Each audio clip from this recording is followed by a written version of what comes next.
there has been a lot of changes during the mining period and also after the mining ceased in the 90s or in the 80s, yeah, after the tin price dropped, yeah. So when the tin mines left behind, the water table has been disturbed, sort of, and a lot of the passages can be submerged. So because of that, we may not be able to observe what's in the submerged passages. And if I go back to geological time, thousands of years ago, a lot of these caves are actually dry, yeah, and they can be decorated with formations like stalagmites, stalactites, and also they can be dwellings for prehistoric humans, all right? And due to climate change, we have rising of sea level about 120,000 years ago that eventually submerged these caves. So these are two conditions that actually is detrimental to the caves environment. And at this period, I'm really grateful for drivers that are capable of helping me to explore the submerged passages. This is part of the research that I hope I can continue doing. You know, there was an interesting point that in a conversation that we had with Dr. Rose. I'll break it down directly into a layman term. We put divers into the water, into the cave. They need a guideline. They need to tie the guideline off. When they're trying to tie the guideline, they've got to make sure that where the guideline is tied off, because there's a change in direction, there's a change in depth, it's got to be secure. So if we don't understand the characteristics of what we are exploring inside, that guideline is not going to be secure. So the information flow here goes both ways. You know, when we dive in a place, not for the fun of it, but with a reason behind to help conserve, we need to lay a guideline, it needs to be secured. And then when we come out from that dive, we find that we couldn't tie these guidelines off secured. That information, if we can get it back to the researchers, to the academicians, you know, is going to help them understand better and make us understand better what we are exploring beforehand. So it's a continuous process, not just picking up cave diving skills, but more so understand the technicality, the history, the geological aspects of the caves in Peninsular Malaysia, you know, right? Would that be the point that Doctor was making? Your experience underground can help me to figure out actually the origin or the formation or the, you know, how the caves are formed actually, and the history of the caves based on your techniques or your difficulty or your, you know. Thank you, Doctor. I'm actually only the cave guy who pulls the tanks into the cave, right? The key guys who actually dive and put their life on the line, seated in front here and also seated here. You know, I'm going to now, you know, pass over the mic to Eric. Eric has actually been able to dive a lot of the places in basically zero visibility conditions, you know. So he'll be able to tell you a lot about how he ties off or does he not tie off at all, right? Eric. Hi, good afternoon everyone. Okay, so if cave diving exploration in Malaysia, Peninsular Malaysia, actually we do few places, mostly in Perak State. So they're a little bit different from cave diving we see on the social media. So normally in social media you see it's a huge cave, mineral water, you take the nice photo, whatever you post is very nice photo. But in our MCDA do the exploration trip in Perak, I can say 90% the natural cave is zero risk. Even you put your dive computer in front of your mask, you cannot see the numbers. You only can see a little bit light. It's totally zero risk. Because the Vision Cave, since long time ago, that all the sentiment is stick on the wall. We're using the open circuit. When we blow up the bubble, when we breathe out the bubble, then all the sediment will drop. So if you station the pace maybe 5 to 10 seconds, you become zero waste. So it's a very multitasking job maybe to entry the exploration works. And some cave we cannot, like you drive the truck and load all the gear and just walk to the dive site. Maybe we need to hiking, we need to go into the gua and carry all the equipment, and maybe you need to crawl yourself until the spot, then we can ready for go in the dive. So when you go in the dive, maybe the dive just 5 minutes. When you go in to search everything, there's just a hole. Just a sink hole. Nothing passage, nothing. So maybe you spend 2 to 3 hours to going in the cave and you spend 5 minutes inside the water. Then you have to spend another 2 to 3 hours to come out. This is what we exploration always do. But have another issue is transport, the entry, and the other one is the zero waste. 90% is a zero visibility. So what we can do is when you pass through some place, is clear water, then you have to check a lot of things. Your depth, your air, your level, everything, you have to concentrate on it. If not, maybe you are not able to coming back because your air is not enough. Maybe you're over your depth, everything. So it's quite a multitasking job at the exploration one. So, but for sure in Malaysia, in Pahang State, we still find another, from some explorer before, they find a mine in Pahang State. It's very clear water actually, and the water is cold. It's around 20 Celsius. So that one is water is cold. But same thing, if you pass by, then will become a zero visibility.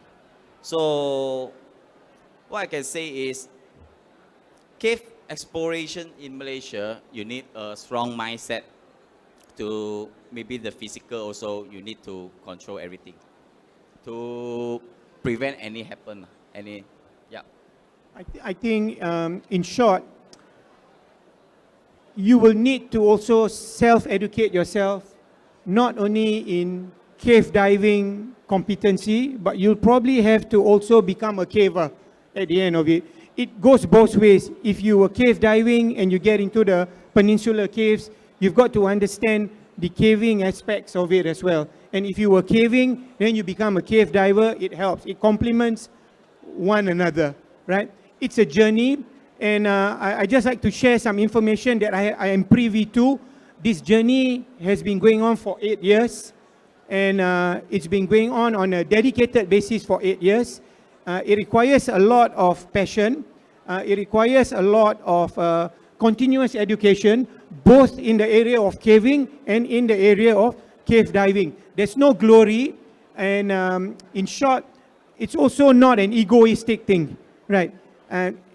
They continue to push the boundaries, explore the unexplored, right? I was going to keep this phrase for the last, but I like to stress it here. The only thing certain about the 𝐏𝐶 world is uncertainty so far, right? Okay, now, thank you, Eric. And now, I'm going to introduce you to 𝐏𝐿𝐿𝐿. Well, 𝐿𝐿𝐿 is also another interesting character. She's not suicidal, right? But she's going to talk about her experiences, She's not been a diver for very long, but she has progressed in a very organized and systematic manner. And she's part of the exploration team in exploring some of these sites, yeah? Thank you, Shiraj, for the very interesting introduction. I started diving in 2018, so it's just literally about 5 years. And I have joined MCDA since last year in the exploration. So I think my experience for cave diving is actually, I can conclude that it's very different from open water diving, in the sense of when you go and learn cave diving, it's like you becoming an open water diver again. Everything you have to relearn. And you are expected to have a good buoyancy, something that you are expected to have, you must have before you go for the course. So the cave diving part is very different from open water diving in terms of you have to have a different things for cave diving: logistic, mindset, skill, and also how to say, mental reboot. Okay, because you see, the logistic is very different from our normal open water diving. It's not like when you go to a dive site, you straight away jump into the water and you expect somebody carry the gears for you.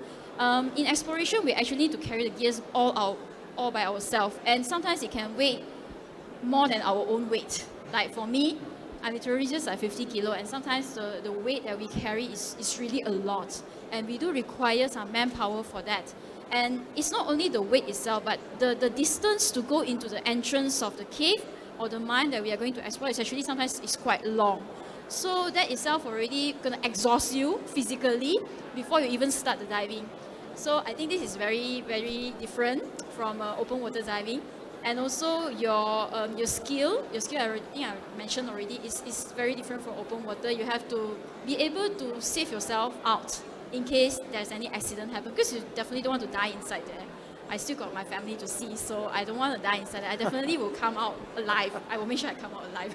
So there are a lot of protocols that you need to revise, relearn, and you make sure you adhere strictly to it. Actually, if you want to say, cave diving is, there are really a lot of protocols that you need to follow. It's even, I think it's somehow even safer than open water, because in open water diving, there are actually a lot of people do not follow their protocols or rules. But in cave diving, we have to, or else you're just gonna end up like a body inside the cave, maybe not found by anyone else.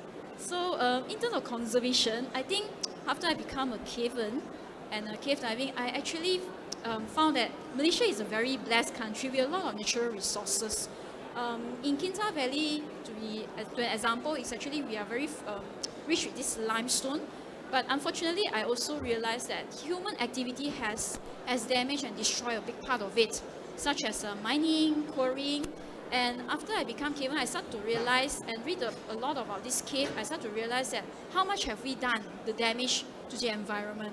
So I think for conservation part, right, for like what Dr. Rose have mentioned, a lot of people actually couldn't access those flooded area, like flooded cave, flooded mines. So we have the privilege of assessing this part of area. So when we have the information from there, we can bring it to the authorities for them to proceed with the conservation effort. So I think this is very important, and also to try to preserve the sites with the historical value. So I think, yeah, that's all from me. Yeah. I said, right, thank you, Elise. You know, just to add on, a lot of the effort that goes in to create awareness in these areas that sometimes exploring becomes a big challenge helps us extract a lot of historical information. There are some pioneer members who are not on stage here today. I'm just going to mention their names, right? Not as a form of recognition, but they have done a fair bit of work. One is Mr. 𝐿𝐾𝐀𝐍, and then Debbie, and they have continued, and they have started this in the earlier part. We will try to get more people into this conservation effort, and you will have to pick up caving skills. You can come on board into MCDA, and you can work as a team, but with one ultimate target: creating awareness for conservation at the end of the day. And in the process, hopefully down the line, there is this clear water site that will enable us to see, like in a lot of other places that we see. Yeah? Okay. We've still got a lot of time, so I'm going to ask some more difficult questions, right, later. But I'm going to introduce now Tuan Juyana. Tuan Juyana was a surprise speaker that we had included, and he's from the Fire and Rescue Department of Malaysia, known as BOMBA. And interesting for your information that MCDA is actually a volunteer fire and rescue attachment to BOMBA, activities that are approved by BOMBA. In short, BOMBA might, if they feel they need MCDA's expertise within the capability of what MCDA can do, then they will consult MCDA for certain things. Right? MCDA does not carry all the expertise, but relevant to what they have been done. Now, with due respect, Tuan Juliana will explain the role and support of bomber in exploration in Malaysia, right? But I would like to apologize that this will be in Bahasa Malaysia, right? Okay, Tuan Juliana, Assalamualaikum. Waalaikumsalam. Terima kasih pada moderator dan Prof. Di sini dengar. Okay. Terima kasih moderator dan Prof dan sebagainya, kawan dan juga audiens di hadapan saya. Sebetulnya Jabatan Bomba telah mengiktiraf penyelam gua ni, di mana telah berdaftar dengan Persatuan Bomba Sukarela Penyelam Gua. Kerana dalam jabatan sendiri kita memperlihatkan ke arah kemajuan yang ke hadapan, yang in case akan berlaku suatu kes yang tidak dijangka, seperti mana di Thailand yang pernah berlaku, dan di Malaysia kita adalah jurung kali yang telah diwujudkan sekarang ini, penyelam gua.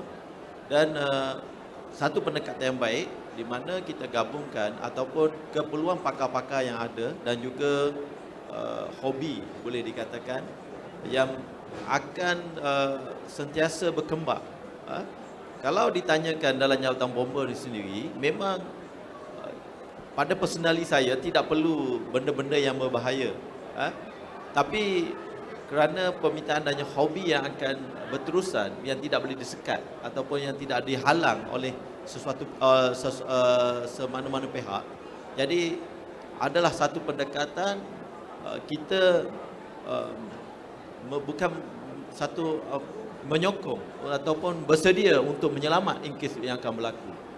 Jadi dengan pendekatan yang baik, kita memberi support ataupun sokongan kepada penyelam gua ini untuk berdaftar dengan Persatuan Bomba Sukarela, supaya setiap kegiatan yang akan dilakukan ini akan diawasi dan juga dalam jabatan sendiri memperlihatkan ilmu yang terbaru yang akan dialami nanti kalau in case berlaku suatu operasi. Di jabatan kita dan juga penyelam gua dan juga penyelam scuba sport divers ni adalah dua kaedah yang berbeza. Bagi pihak Jabatan Bomba adalah melihat dari segi keselamatan yang untuk menyelamatkan mangsa, dan juga di sebelah pihak sport diver dan juga ini adalah untuk merealisasikan hobi ataupun pencinta alam dan sebagainya. Ini adalah benda yang berbeza. Tapi setelah melihat keseluruhannya, tekanan yang diberikan adalah dari segi keselamatan. Keselamatan yang tinggi penting dibuat ataupun membuat persiapan yang baik.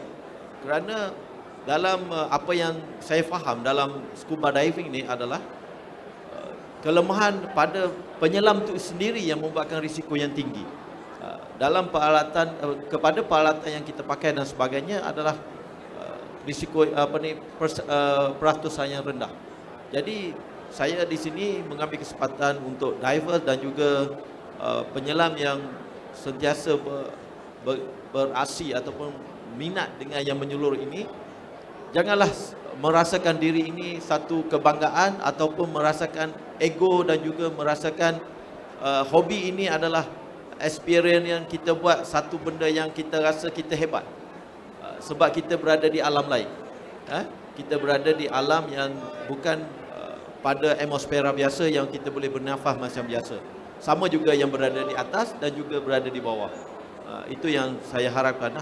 Jadi dalam jabatan bomba perlu dinasihatkan adalah setiap aktiviti, tak kira apa-apa aktiviti sekalipun, perlu mengikut garis panduan yang baik. Salah satu faktor adalah buat report polis, buat pemakluman pada pihak polis untuk masuk kawasan dan sebagainya. Yang kedua, memohon tempat-tempat yang perlu dimasuki, sama ada hiking ataupun gua dan sebagainya, dengan satu garis panduan yang memberi maklumat yang tepat. Berapa orang yang masuk, jam berapa nak masuk, jam berapa nak keluar, siapa yang membawa masuk dan sebagainya. Supaya persiapan untuk penyelamat ataupun in case berlaku sesuatu kes, kita dapat mengatasi dengan cepat dan mudah serta selamat. Itu saja yang saya. Terima kasih Tuan Juyana. Well, in summary, just allow me to elaborate a bit what Tuan Juyana said was that,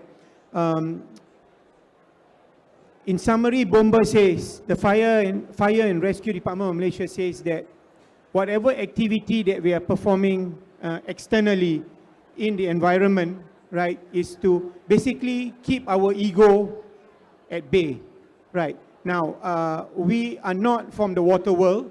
There are SOPs and procedures to be followed, right? Continuous education is an important thing.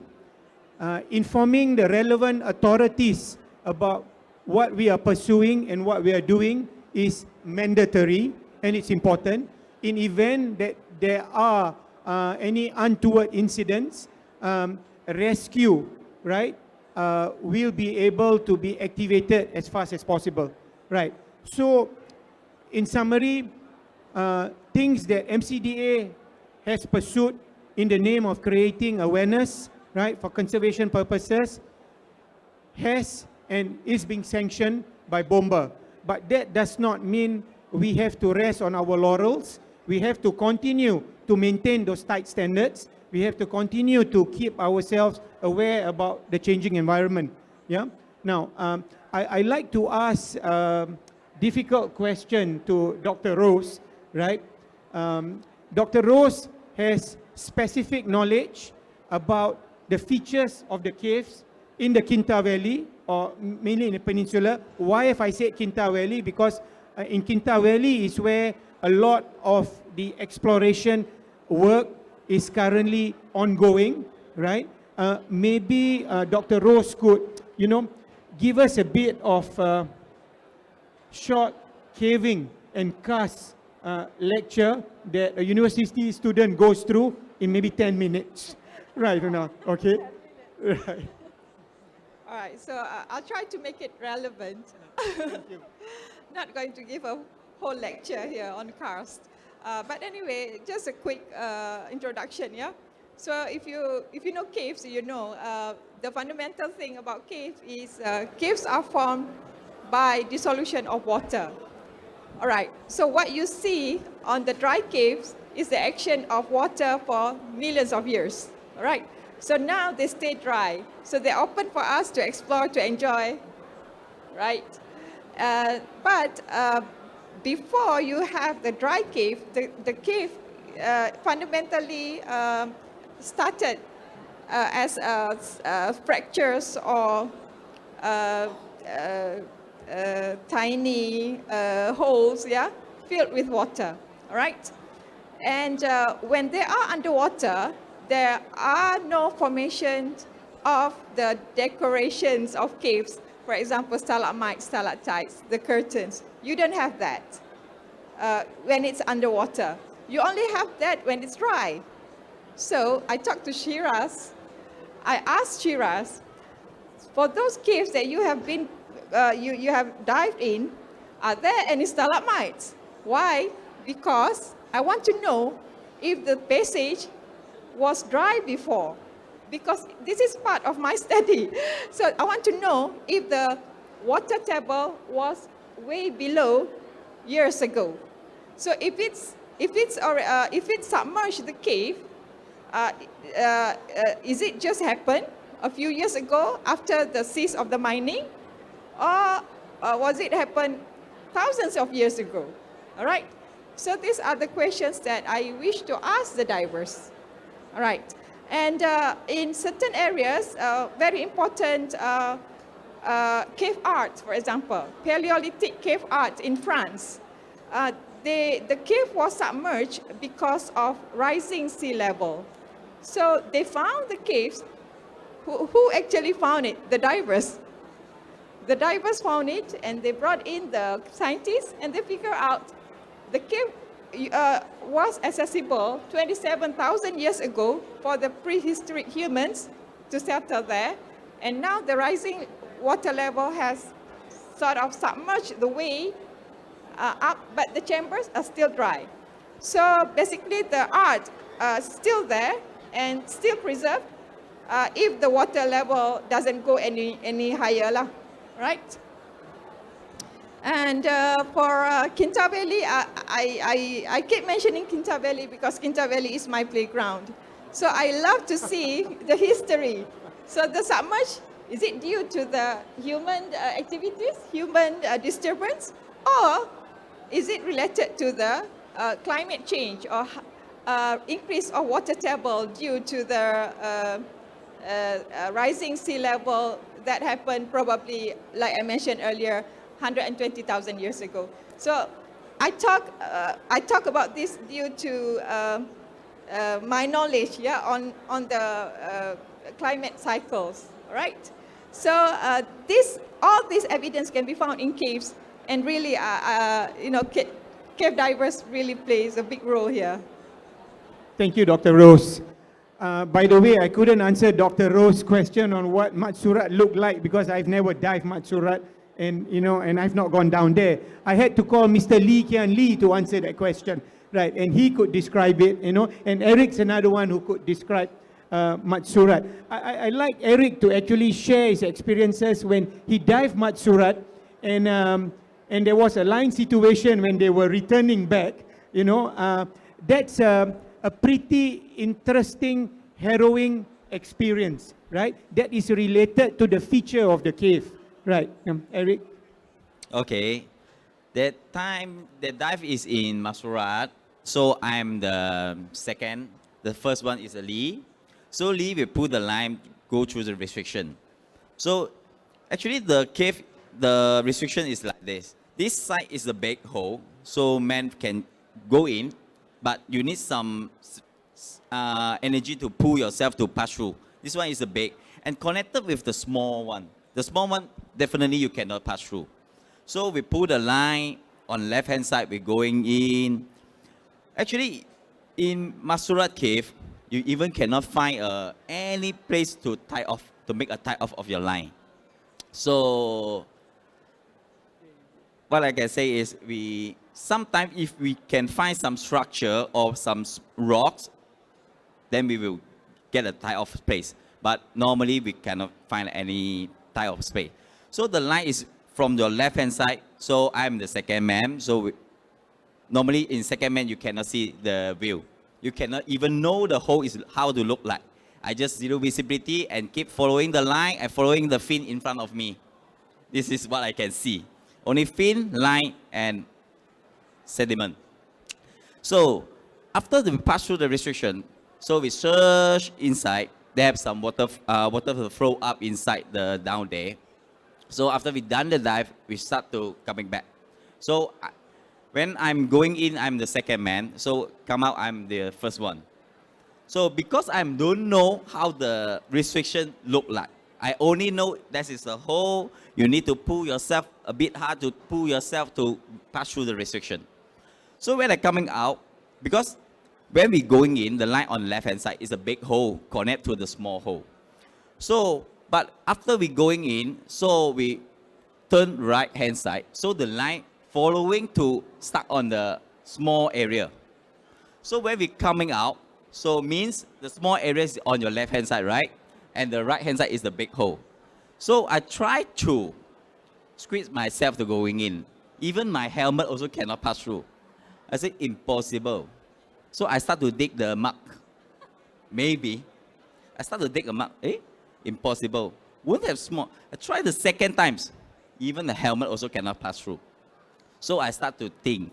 This is how the mindset, when we're doing the exploration, you really, any happen, you really stop and think and try to think back how when you're going in, the roughly idea, turn left, turn right, and the depth.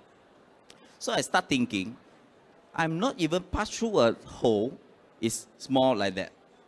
So, but the line is on there. The hole is smaller like this, but the line is stick on the left-hand side. So I feeling, wait, cannot be. So I start to use my right hand to touch the entire hole until in 2 meters away, there's connect the big hole there. So means the line from the right hand side, they straight away to the small hole. So that time when I find a big hole, so I pull my body behind me, and because the line is tension, right? It's on tension, so I cannot simply to pull the line to the side.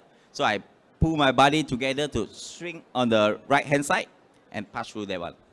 But in this case, if some people they don't think details inside when you're going in, you try to pull yourself very hard, maybe you will get stuck.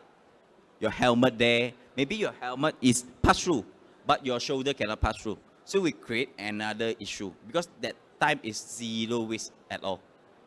This is what our mindset and our method thinking, everything. You need to calm down, don't be nervous, don't be panic. Actually, cave diving is, for me, is not that danger as people saying, but panic or you feel nervous, anything, you make yourself in trouble. Yeah. Thank you, Eric. Right. Okay. We have time for questions from the floor, right? Feel free to ask any question, right, to the group of panelists over here.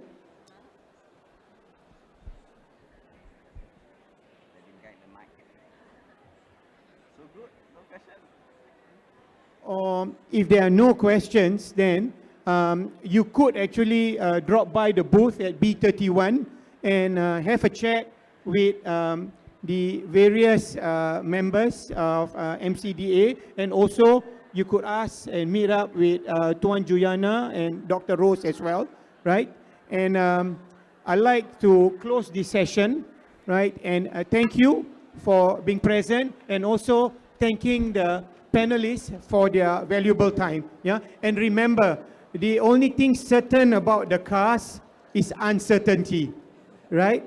So explore the unexplored, but know your limits. Yeah. Okay. Thank you very much. Right.